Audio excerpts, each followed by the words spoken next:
محمد انضمام الحق صاحب نے لکھا کہ کیا فرماتے ہیں علماء دین و مفتیان شرع متین اس بارے میں کہ کیا ایک بندے نے لوگوں کو کہا کہ میں نے بیوی کو طلاق دے دی جبکہ اس نے طلاق نہیں دی تھی، تو کیا اس طرح طلاق ہو جائے گی؟ بسم اللہ الرحمن الرحیم۔ الجواب بعون الملک الوہاب، اللہم ہدایت الحق والصواب۔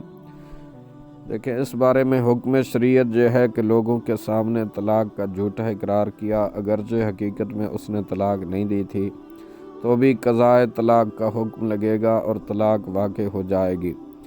رد المختار میں ہے وَلَوْ أَقَرَّ بِالطَّلَاقِ كَاذِبًا أَوْ هَازِلًا وَقَعَ قَضَاءَ لَا دِيَانَةً۔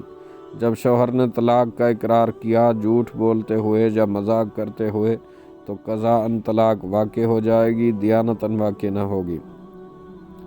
رد المختار علی الدر المختار جلد 3 صفحہ نمبر 236۔ بہار شریعت میں ہے عورت کو طلاق نہیں دی ہے مگر لوگوں سے کہتا ہے میں طلاق دے آیا تو قضاءً ہو جائے گی، دیانتاً نہیں، اور اگر ایک طلاق دی ہے اور لوگوں سے کہتا ہے 3 دی ہیں تو دیانتاً 1 ہوگی، قضاءً 3، اگرچہ کہے کہ میں نے جھوٹ کہا تھا۔ بہار شریعت جلد 2 حصہ 8 صفحہ نمبر 119۔